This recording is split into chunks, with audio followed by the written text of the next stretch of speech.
part of the Press Play Podcast Network.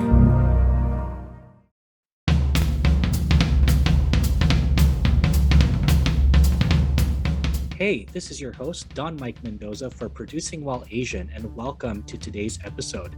Our conversation is with Angela Chan, who is a multi-talented artist who composes, is a lyricist, is a producer, is a teaching artist, and also a graphic designer. She is the creator of the Cre8sian Project, and she's here to talk about that, about her career, and about representation matters and all of the things under the sun, and how also, especially how we can help battle Asian hate in this very critical time during the pandemic. So I hope you enjoyed today's episode, and welcome again to Producing While Asian. Hello, Angela. Welcome to Producing While Asian. It's so good to have you on. Oh, thanks so much for having me. So how's your day going so far? Oh, it's just starting out here on the West Coast. That's nice. I'm already in my afternoon and on the East Coast. I'm like, oh, I have so much less time. So, but it's so good to have you. And I'm excited to talk about all of the projects you're working on and what's going on your side of the world. And so let's start with kind of talking a little bit about your background and how you got to where you are, so our audience can get to know you a little bit. Sure. So I am a keyboard player. I am a music director, a composer, lyricist. I do audition prep. I officiate weddings. I do graphic design, and I've also produced a little bit.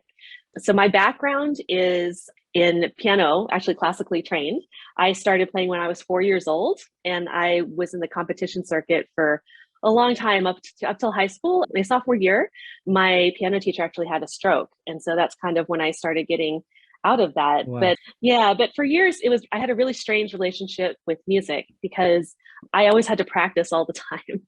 And if you listen to my mother, I'm remembering my childhood wrong, but I used to have to practice an hour a day, every day, and I had to log it. So I had to practice 6 hours a week, except for my lesson day. And so most of my childhood was spent practicing.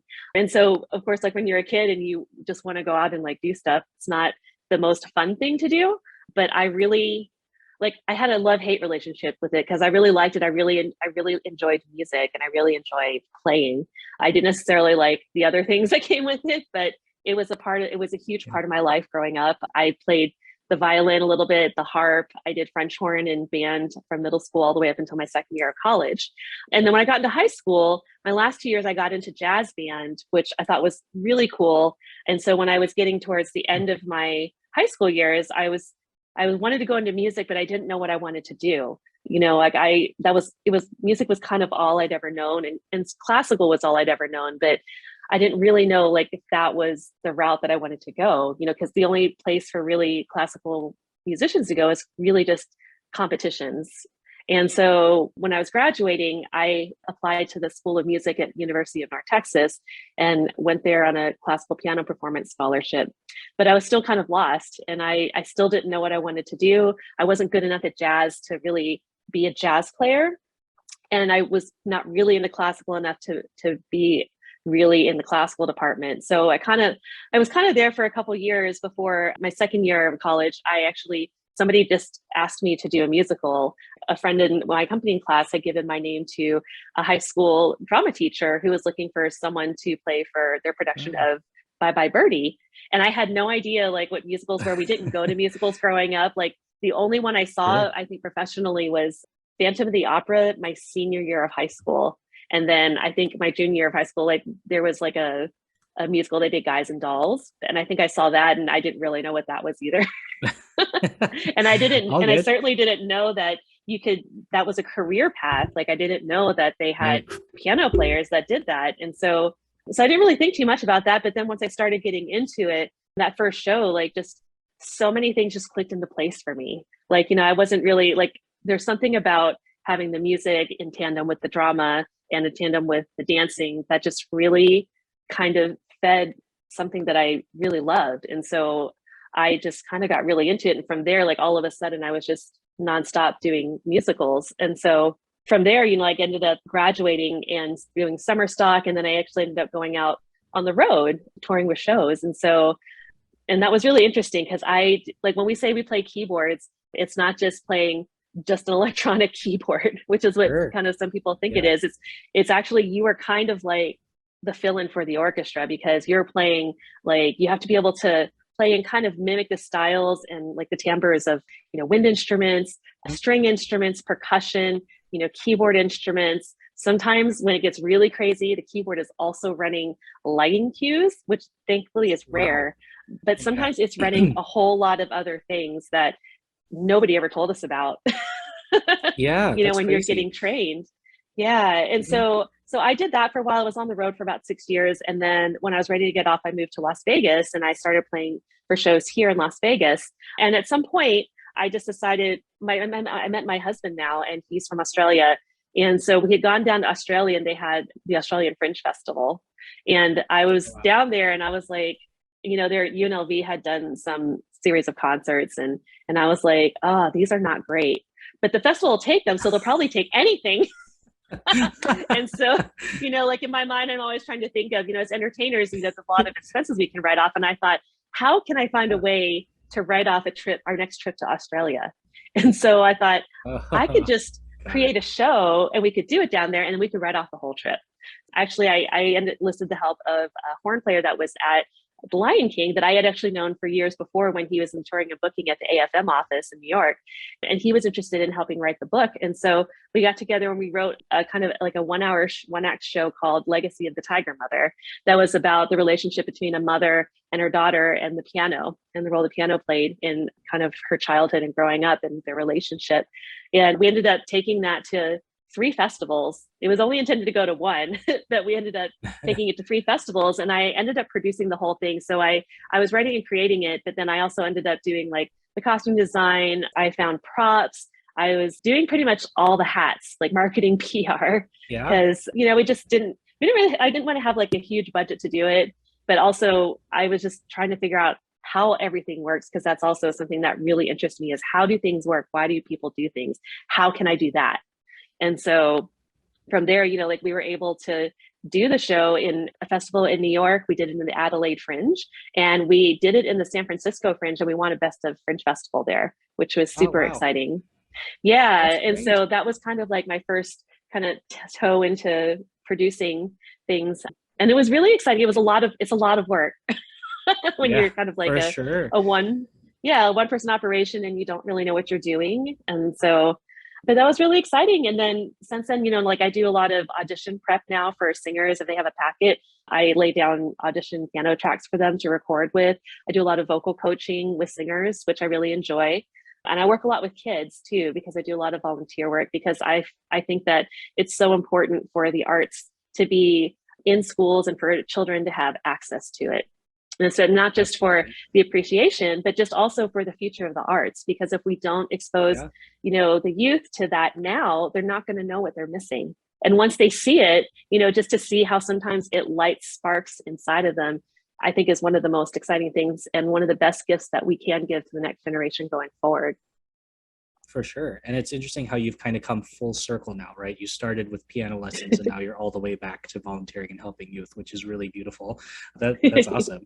I also love the part of your story where you talked about like an hour a day felt like the end of the world as a child. It's just like as adults, we're like, wow, it's just an hour. But like to a kid, that's like your whole life. You're like, an hour is so long. To do I it know. every day, is so much. But this is great because I love these conversations because I learn so much about my guests where I didn't know that you were a lyricist and a composer and accompanist and music director and a writer and all of that. That's so cool. Like we, for our audience, we met because we were on the team for the now new Marahuyo Festival, which is an all Filipino arts celebration that happens every June now in Las Vegas that started in 2021. So Angela was on our team for kind of talking about the brand and trying to get all the initial check marks together, and it's coming back in 2022. And so I only knew you in that capacity, Angela. So it's really, really neat to hear all the other things because it just gives me 1 million more questions to ask you today about all the things that you do. Let's go to the other question that I ask everyone because you did touch on it yourself. So now knowing your story on that scale that we have of 1 to producer, where 1 not at all, producer meaning I identify as, or anywhere in between, where do you sit on that scale depending on all of the things that you do in your life every day? That's a great question. And that's it's such a broad scale because it's so funny because I don't know exactly all of the things a producer does, but I do know that if I ever needed to get a show fully up off its feet from zero to getting it in front of an audience, I can do it. So I feel like maybe I would probably fall in like a 5-6 area. I actually, during the pandemic, I took a graphic design course for like a 5-month course. So now I can also kind of design my own graphics and logos and stuff like that. So yeah, because that was one piece that before I didn't know how to do. I wasn't really into like graphics and photoshopping, and throughout the pandemic, actually, I got really good at photoshopping. That's great. I did this thing called the Furlough Photoshop Challenge, which I started, I think maybe a few days into the shutdown, just as something for fun, because when we first shut down in 2020, like no one knew how long it was going to be. So I thought, oh, I'll just do, I don't know, like 10 of these maybe. They said we'll be home for 2 weeks. And I ended up keeping up for a whole year, a full 365 days of just doing Photoshops. And I would just Photoshop, sometimes I would just Photoshop other things into other photos. But then after a while, I started putting my face in other things. And it was in a way, it was kind of cathartic because we talk about representation a lot, like we don't see, enough Asians represented everywhere. And so I just started Photoshopping my face or my friends' faces into popular movie scenes, and it doesn't look out of place. So I was like, it was, for me, is a little bit of a way to say, like, we belong in all these places. We could have been in all these movies. It doesn't look out of place. And so 365 of those later, I've starred in many movies according to my Photoshopping. This is awesome. And I saw a couple of those when we first became Facebook friends. I'm like, these are so great. And so they're like really funny. So that's awesome. As in the producing world, you're right. Like, there's no real definition of what a producer is, because at the end of the day, a producer is somebody who knows how to organize really well. And in terms of organize human capital really well, like people and make relationships and all that. And so it takes a very special kind of person to do that, because like not everyone can deal with everybody, right? Like, it's a very acquired skill. But I admire that you've done so many fringe festivals, because I will say, as a fellow producer, if and my piece of advice too is like, if anyone listening has not produced something in a fringe festival, you need to do that, because that is like the training ground, because you do exactly what you were talking about, Angela. You do everything. Like, you don't have a team, you don't have like a marketing director, you don't have like all these fun fancy positions. It's like literally you and like your friend, to put it all together. And so sometimes by yourself. And I think we all hopefully have cut our teeth a little bit on fringe. I've done that in DC a couple of times, and it's intense, but worth it. You learn a lot. Yeah. So, you learn how to bump in and bump out really fast. Right. Where they're like, you have 15 minutes to load in. You're like, what? Yeah. Like, okay. Your whole set, everything. Right. And then like, it's trying a to luxury assign if people. Right. Like, and it's a luxury if you have a space where you can like store one box. Right. It's like, oh, great. So, and I also, in this pandemic, I think it's something that I'm seeing as a theme with everybody I talk to, is we've all discovered, or at least honed, another skill that we have. And, for you, it was graphic design. Like, it weirdly gave us all time to do something else, even though it kind of came from a sad place of like our jobs coming to a stop and all that. It gave us an opportunity to try something not necessarily different, but like complementary to what we already do. So I think that's really great.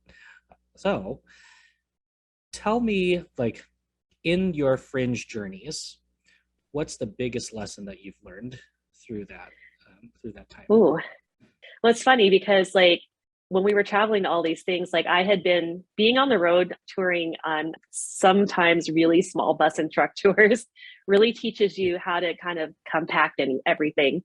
Like I really love like gadgets and things that save time. I'm like super big on efficiency and I'm super anal about organization, which is probably why like a lot of things, organizing things suits me so well. Right. And I have my mother to thank for that, because she is probably the most organized person that I know. Yeah, I feel like, like it's you have to know how to delegate, and you have to know kind of how to Tetris everything together. So when someone says you have a 2-foot by 3-foot space to store your entire set. The challenge becomes, okay, what can we do? How can we pack everything so that nothing is overweight? We can get it on a plane without paying $1,000 for luggage, like, and it's being resourceful too. It's like, all right, what do I have to take? What can I source there? Who can help us there? And what is the minimum number of people I need to get this done? Right. Totally. And so for me, like, probably one of the most helpful people that I had on my team was my props guy. I'd worked with him at Blue Man Group and at Lion King, and he's just a genius at creating things. He creates a lot of things here in Vegas for shows. And he's one of those people that I'd known for years because he had like a really great haunted house party, like every Halloween. We'd have like this garbage bag maze in his garage, and like a guillotine in his backyard, because everyone has those. Because why not? Right. Why not? Because why not? And so when I said, hey, I need a prop that has to be the size of an upright piano, but I have to fit it in a suitcase, and it has to be lightweight enough where it's not going to, be damaged during a long plane ride. He was like, okay. And he created this piano that I'm telling you was a full size upright that we were able to use as a piano on one side, and we turn it around and it was just kind of like a prop table, like just on the set piece, but it was held together by hinges and pins. And it fit into a large suitcase, and it was under, I forget what the weight limit was, but it was underneath it. And so I feel like he made it out of, the first one was made out of wood, and then he remade it when we went to San Francisco, he remade it, I think, when we went to Australia, because it had to be lighter. Yeah, right. To fit in the, weight limit that they've got. Exactly. So it had to be sturdy, but also lightweight, and he made it happen. And it looked great. And we had it actually for years after the show. And, it's just like figuring out how to, like, I think we actually stayed here and we practiced, me and my team practiced like timing, like, all right, boom, boom, boom. Here's the pins. Here's how we take it out. Here's how it folds down. Here's how we fold it back into the suitcase. And what else can we fit in that suitcase? Yeah. It's those time limits that get you, where they're like, you have to be out by this time, or like whatever. It's like intense. And so that's very, very cool. We weren't that sophisticated with our show, but I've definitely gained some like furniture pieces that I have still in my house from bench. There's a nice bench that I have that's at the edge of my bed that was from IKEA that I'm like, yeah, I could use this. That we got for like, I don't know, $20 on, at the time, Craigslist, not Facebook Market. Oh yeah. Because that was like almost 10 years ago now. For the Dennis Maniloff Show, I'll tap into my 40-plus years of following Cleveland sports and 30-plus years of writing and talking about them, so as to bring you informed opinions and analysis of your favorite players and teams. I also will monitor the national sports scene, and when warranted, step out of the toy department and into the real world. And I'll always be on the lookout for special guests. By all means, join us. Hi, I'm Angela Chan, and this is Producing While Asian. So I know earlier you touched a little bit on representation.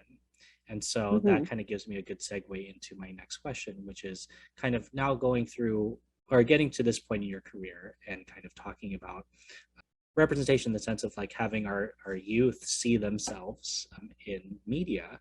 Talk to us about the Cre8sian Project. Cre8sian. Where did that come from? What was that idea? And kind of, where are you at now with that? Sure. So the Cre8sian Project was an idea that I had that kind of had been in the back of my head. We all have those kind of little bubble ideas, and sometimes they come to fruition and sometimes they kind of sit and fester, and sometimes they never happen. But, like when we had done my show, The Legacy of the Tiger Mother, what kind of started that was I was working with a group here that was doing a show for, I think, Asian Heritage Month. And so we were trying to find like all the roles that we could, songs that we could do. And of course, there were not very many. And even then, like, we were like, okay, so we're like the 5 Asians in Las Vegas that are in the arts entertainment industry here, and it's like, why are there 5 of us? We all know each other. And even in the touring world, I think there was only maybe like at the time, like when I toured, like, keep in mind, like 20 years ago, there was still really only one Asian that I knew, maybe 1 or 2, and only one of them was a woman, and that was Faith Situ, and who's been on many, many tours. She's currently the music director, conductor on the Frozen National Tour. And, she was the only one that I really knew. And so I was like, okay, so we know a sixth person. And then you topple that with, where women stand in the world too. It's just as being Asian and also a woman, just this country is just not kind to really either when it comes to opportunities. Yeah. You feel like you always have to fight twice as hard. And so, keeping that in mind, often I would see young girls and even teenagers have really low self-esteem because they don't want to excel, or they don't want to seem like they're excelling because they don't want to not fit in. And I thought, why is that not cool? Why is it not cool to be successful? Why do we get labeled negatively if we're really determined, if we're really educated, if we're really motivated? How is it that that's different for women than it is for men?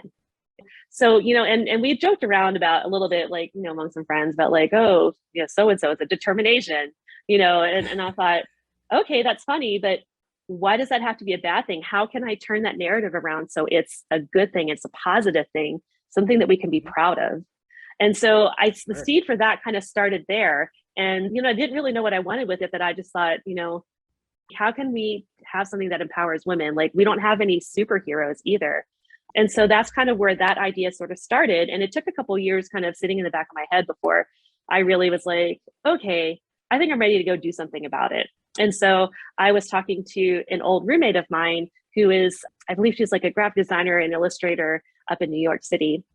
And I asked her if she was interested in doing something like that. And she said, you'll need an illustrator if you want to create characters. But she knew someone, and he works on Sesame Street, but he's an illustrator. He's also Asian. And I was like, awesome, I'd love to meet him. And so we met virtually over email, and he actually really knows a lot about superheroes, which was perfect. Very cool. Yeah. And so we were able to start that conversation. I believe I launched in 2020. So in probably the beginning of 2019, we started having a conversation. He was like, okay, send me kind of your influences, what do you want these to look like, style and everything. And so from there, he started doing sketches, and we kind of started developing them. The characters, we picked 4. So we've got determination, motivation, education, and concentration. So those are the ones that he thought spoke to him the most. And which I love, because I feel like they're really important qualities for being successful in the world. And so once we got those kind of fleshed out, it was great because he also asked me questions like, what do you want their story to be? What do you want them to do? What do you want these to become? And I didn't really have a storyline for them, but I just kind of wanted them to be sort of symbols of pride, that, I can wear this character and be proud of being really motivated, or of all the education that I've received. Yeah. And so we went ahead and we started that, and we ended up launching last year on International Women's Day, actually, which was yesterday. Yeah, it was yesterday. We're 3 days before the world shut down. Right. I saw a terrible meme the other day that said, this week 2 years ago was our last normal week before the world changed. Yes. And I'm like, oh God. I know, I look at my Facebook memories all the time. And I think today was the last day we played our show at La Rev 2 years ago. And it's so hard to believe it's been that long. But yes, I launched it. The show shut down, the whole world shut down. Ironically, which gave me more time to work on the Cre8sian Project. Yeah. But what I also wanted it to do was have a way to give back to the AAPI community. And also, because I'm a big proponent of education, find a way to help getting access to that education, especially in the arts. And so I have a blog called Amazing Asians in the Arts. And I interview Asian women in all aspects of the entertainment industry, and, on stage, behind the scenes, creators, writers, producers, even people that have been in the arts and have gone on to another career, because the arts played a huge part of their lives. And their stories, part of what's so cool about it is finding out everybody's stories, because a lot of people have a lot of similarities, but they've all had really different paths to get to where they are. Some didn't even start in the arts. They just happen to stumble upon it later in life, which is super cool, because it really shows you that it's never too late to change your life and change your path. And one of the big things that I try to impart on youth is, don't ever let a roadblock stop you. Don't get to a block and say, okay, I give up. You find another way around it, because there's a million ways to get to where you can go, and none of them will be the same, and not all of them are for you, but you should find the one that is. And so from there, I also created kind of like our give back to the community, which we make donations every year to the Peak program in Los Angeles with East West Players, which goes in and does youth arts programming in schools where kids can create and write their own plays or just kind of be able to express themselves. And here in Las Vegas, I work with Positively Arts a lot. We do a lot of volunteer work, and they give a lot of performance opportunities to kids, regardless of whether they can pay or not. And we established a scholarship program here, which is now in its second year, which I'm super proud of. Wow, congratulations. We've been able to, that's great. Thanks. Yeah, we've been able to have, I think, 7 students on scholarship, which is so exciting. And so with the scholarship, we give them money, which they can use for training, but we also provide assistance for tuition for any other training that they have, so they don't have to use that money just for like lessons or supplies. It gives them a little bit of freedom to do what they need to with it. So we've been providing like extra acting coachings, vocal coachings with some of our amazing Asians that we've been interviewing. So it's cool for them to read about somebody and then have access to them, which I think has been so important. And just even some of the ones that I've taught, to see them blossom from, not knowing that there was anybody out there that was like them to having real confidence now in themselves and to really find themselves over the last 2 years has been probably one of the most exciting and rewarding things that this project has really brought on. One of our first scholarship winners last year, I had actually she heard about the Cre8sian Project because I actually did a talk back at their school choir class, because during the shutdown, their choir teacher thought, hey, I'm just going to have a bunch of people in the industry come and do talkbacks with the kids. And she was one of the few Asian kids in his choir class. And afterwards, she emailed me and she was like, oh my gosh, this was so amazing. I didn't know that there were people like in our area that did the things that you do. And this was, it's just so eye-opening. And just, she didn't know that there were so many different opportunities that were available to her.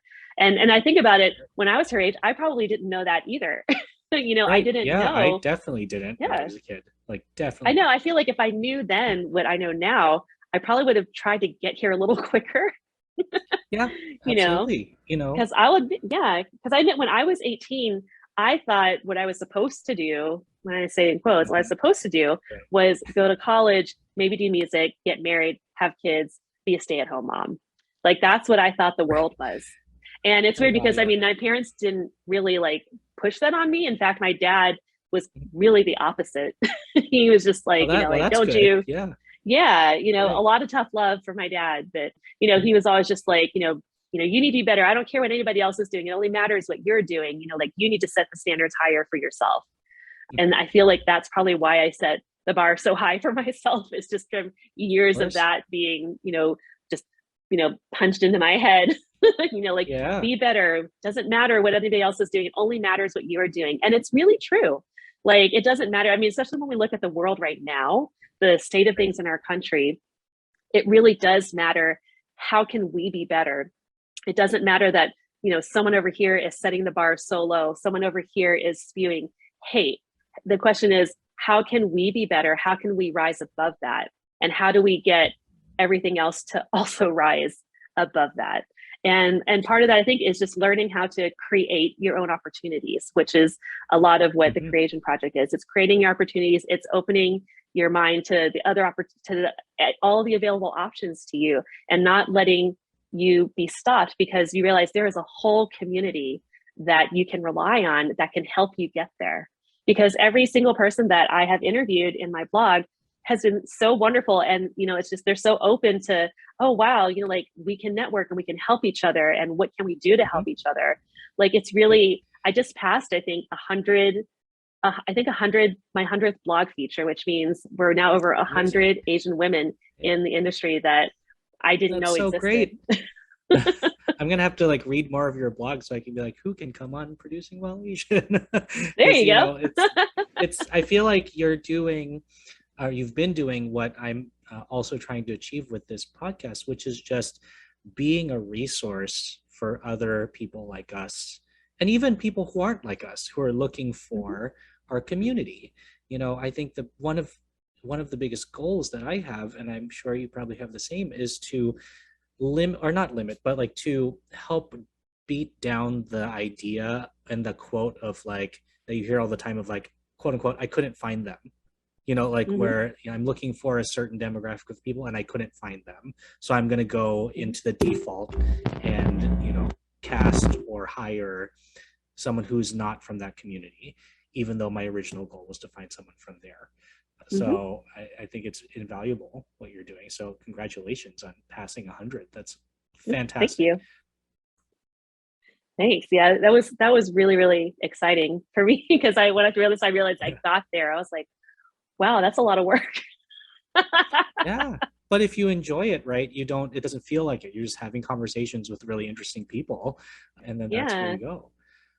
So you talked a little bit about it, but kind of what are your short-term goals right now for Cre8sian? And then, maybe in 5 years, where do you hope to see Cre8sian going, in its trajectory that you're already talking about? Sure. That's actually a really good question. I feel like I mostly always kind of plan for the long term.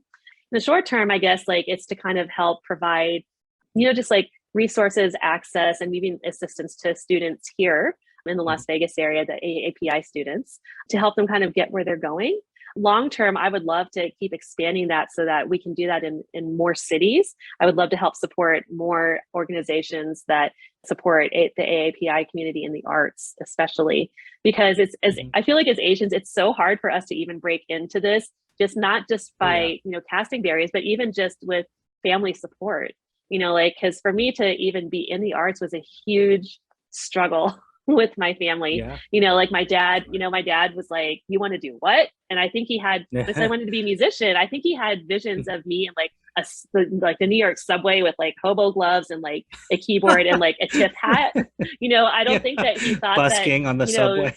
I didn't ever think he thought that I could be, a professional musician in a big theater on multi-million-dollar productions, like making a living wage, having pension, health insurance, because it's not something that's like, really common to achieve, like really like to achieve that and be able to make a living, like almost a full-time living doing the arts and music is really tough. And I'm sure you know that too. It's like you have to do a million things. Because one of the questions that I ask all of my blog people is, what kind of weird jobs did you have in between? Because I think that's really important. Because some people have like this notion that, oh, so and so just moved to New York and all of a sudden got cast in something, became a famous actor, right? Yeah, they didn't have to struggle at all, and it is so not true. I mean, there were so many weird things that I did, like through college, and like even like once I was even here in Las Vegas, like sometimes I look back, I'm like, oh my God, I can't believe I did that, like for money, for $13 an hour. Yeah, it's crazy.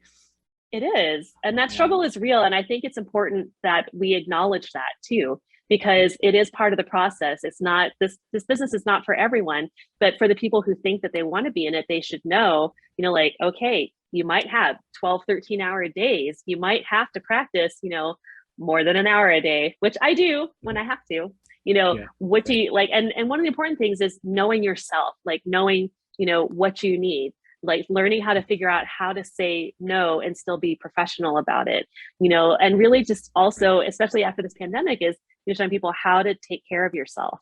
Because we did a talk back with Universal Asian about self-care practices. And it's just interesting to see what people's idea of that was before the pandemic and after the pandemic.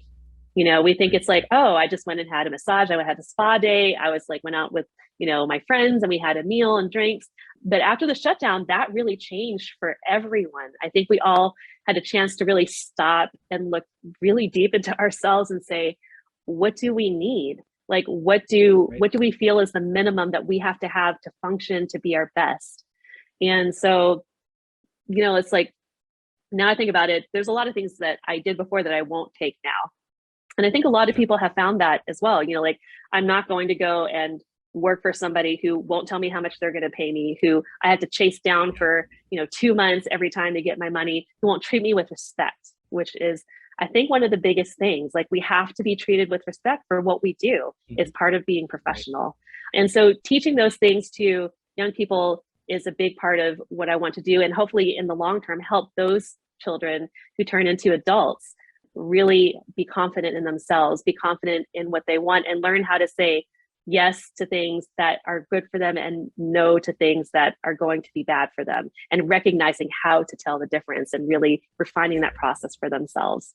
So I hope that this ends up spreading, like far and wide, and that we can build like a huge community of resources for, the AAPI community, and also, Asian women and girls, because I think if we can do that and we can all stick together, they can't take us all down.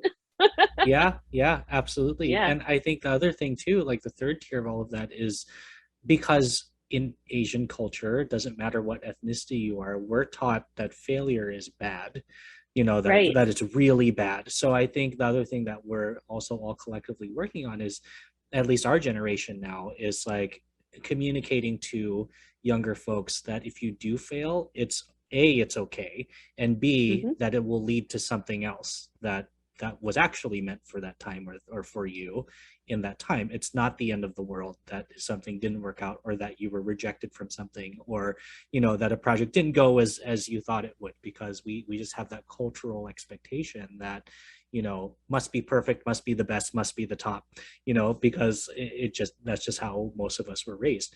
And so I think it's the effort to break that, I guess it's a barrier in some ways, because it makes people not even want to move to the next project if they failed. They kind of feel like, well, I failed, so I'm not good at this, And I think our community is really working on encouraging people to see past a failure, right? To move through it to the next thing. And so I think it's really important, what you're doing with especially your youth focused efforts. So that's great. Yeah. And one thing that we also have to remember about, so one thing that we have to remember about failure too, is that you have to fail in order to win. Nobody wins 100% of the time.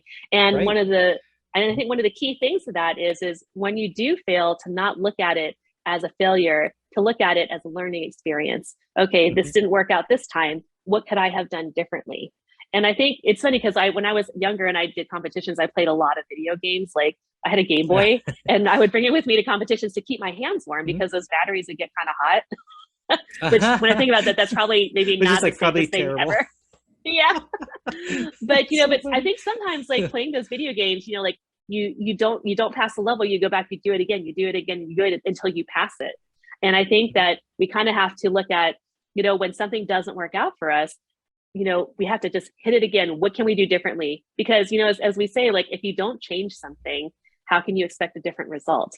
Like this project didn't work out, this person didn't work out. Okay, what could have happened differently so that I can avoid that this next time? It's the repair or repeat thing. And I think like it's showing people that that's a real thing. And that is really how people learn how to succeed, is by learning from mistakes, learning from failures, and that those have to happen in order for you to go forward. For sure. And, and just to be fearless, there's a lot of things that can make us afraid, a lot. And especially being people of color, being minorities, be it from, the LGBT perspective or from the female perspective, like there's a lot out there that's like super scary. But like to be fearless of like, I'm going to ask the question, I'm going to pursue this project, or I'm going to, reach out to this person and see if they'll talk to me, about, any advice or things like that. You never know where it's going to go. I feel like a lot of my kind of steps forward came from really beating back that fear and just like going for it, and then, to compound back on what we were talking about, not being afraid of the no or the failure that might come with that and moving through it. So it's, we teaching our community to be brave. I think that's the biggest part in all of this, which is awesome. And so, for sure. Hey everyone, this is Mike Voorhees. And I'm Brian Shaw. No, not the pitcher. We're the Guardians of the Land MLB podcast, formerly a Swinging a Tribe. Don't have time to watch 162 games of baseball? We do. We have you covered with recaps of the games, stats, and analysis throughout the MLB season. Subscribe now to Guardians of the Land and press play pods for all your Cleveland sports analysis. Hey everyone, it's JD from the Hyman Podcast. Backed by popular demand, I'm excited to let you know that new episodes of the Hyman Podcast will drop every other Monday on Apple Podcasts, Spotify, or wherever you listen to your podcasts. We're going to continue the conversations we started last season and keep having those hard conversations. There is so much in store for you this season, and I'm excited to share it with you. Subscribe today so you don't miss a single moment. The Hyman Podcast, part of the Press Play Podcast Network.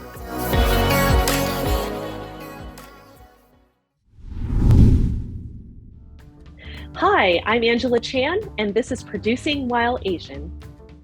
So tell me a little bit about, in the climate today, that's very unfortunate for people like us. Talk to me a little bit about how Cre8sian is kind of involving itself in the conversation in terms of battling against Asian hate. Because I know representation is one thing, but like how is your organization like really kind of joining forces with everybody in this big international conversation of how to keep our community safe from, what's been going on? Because it's unfortunately, it's not stopping. It's crazy, the stuff that's happening in New York right now. Kind of what if, it's a big thing and obviously we can't do it all, but like what in your piece of the world, how are you able to A, cope, and B, do something productive that, is contributing to the conversation? Yeah, I mean, it's been a really scary time since the shutdown. And I will admit, like when this all first happened and we started seeing such a huge spike in Asian hate crimes and just like incidents rising, like I stayed home a lot. Like, I think we were going to go hiking, and I think maybe the first 2 weeks of the shutdown out in Valley of Fire, which is, there's not a lot of cell signal out there.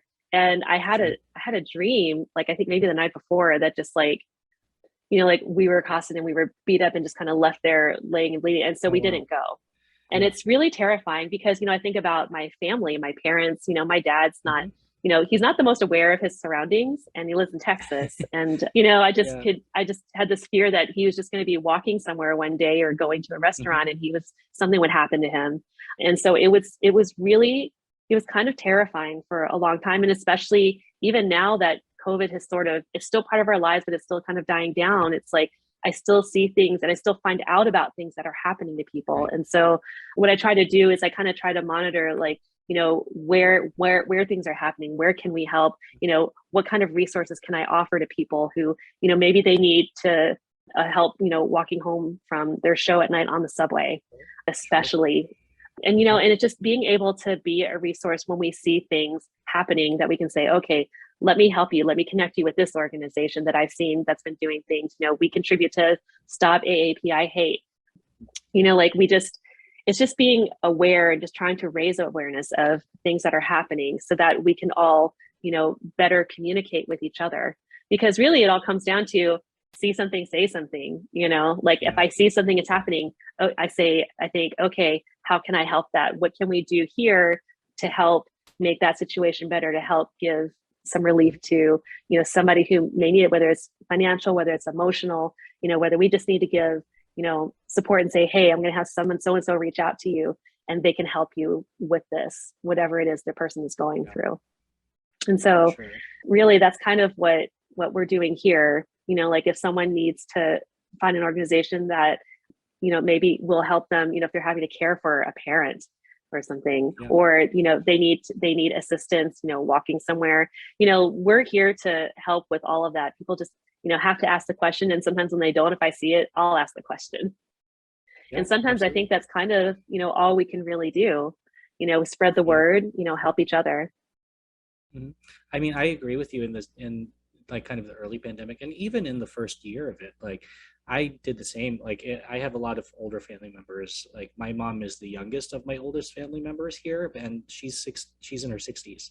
So it's like everybody's older than her. So what I did in like the first year was I did all the shopping. Like I went out for everybody. I was like, you all are staying home. I was like, I don't care how much work it's going to be to like go to the grocery store for all of you. But like, I would rather put myself out there and do that because like, at least I know that if I get attacked, like I can at least fend it off mostly.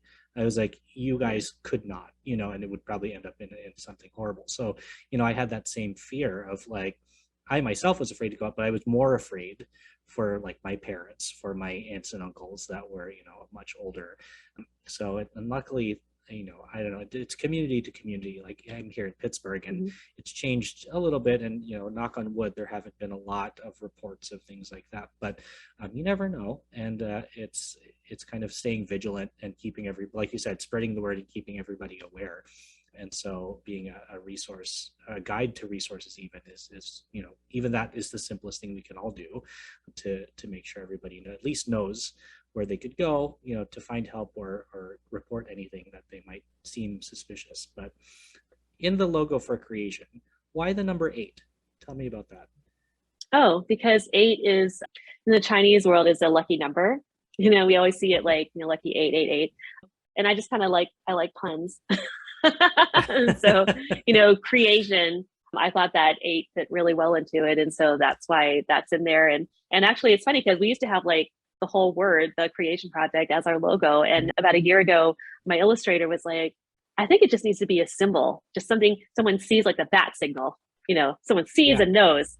And so he made it just the 8. And I was like, that's cool. I agree. And so now it can be something that is easily recognizable for our community. And hopefully it brings us luck. For sure. And I mean, I feel like it already has, I've learned what Cre8sian is. I think a lot of people that we know are learning about it, and seeing people that we know like Justine Morale wearing Cre8sian clothing, and even seeing men wearing Cre8sian clothing is really, really cool, because I know I need to go online and have my own t-shirt at some point. It's just a really cool thing, and I think it's something that we need. It's filling a void that, like you said yourself, young women seeing a superhero that is themselves. Because let's be real, we haven't had any Asian superheroes until the last 2 years, with Shang-Chi and Aquafina doing things like that. And who is I'm more impressed with her every time she comes out with a new project, and Raya and all that stuff. So, but even those can be even more specific. Raya was pretty general as a character. It wasn't quite one culture, but Shang-Chi was super specific. So hopefully we're moving in that direction. And I hear Jackie Chan's going to be in the next one, which is oh wow. they're trying to court him to come back out of his his shell and do another action movie. But so tell our audience, how can they get in touch with you, with Cre8sian Project? How can they follow all of the things to see what you're up to? And hopefully, if we have listeners out there that are able to support, financially, how they can kind of be part of the conversation and part of the organization. Absolutely. So we are on Facebook and Instagram at the Cre8sian Project with an 8.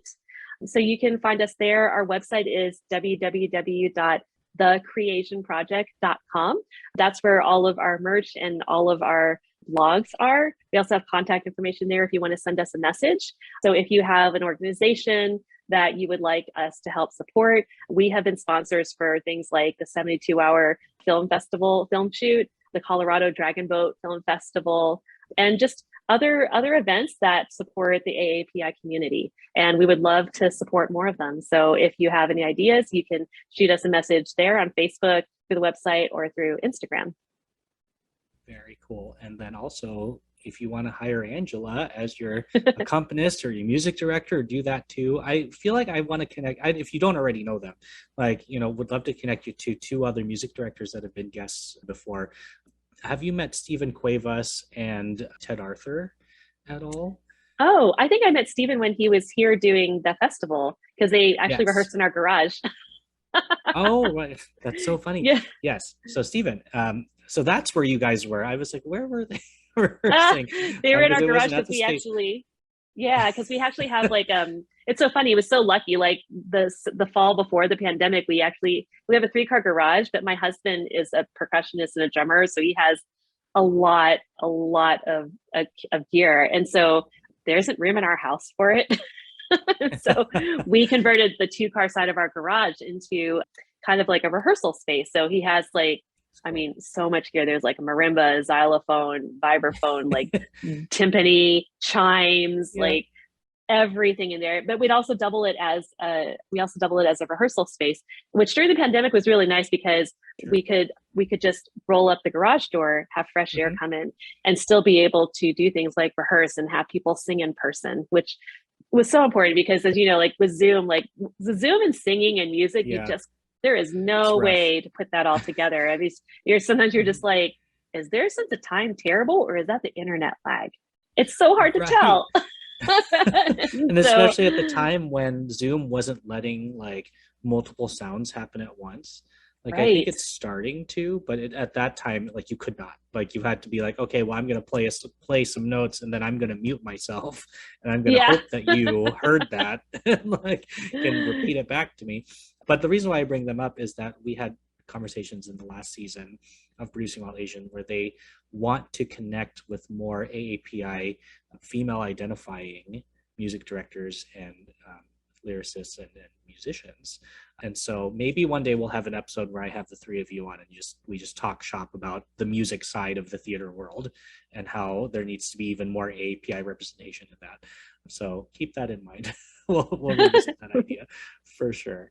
Do you have any projects coming up in the meantime? I mean, Cre8sian or not, that you want to tell the audience about before we call it a day?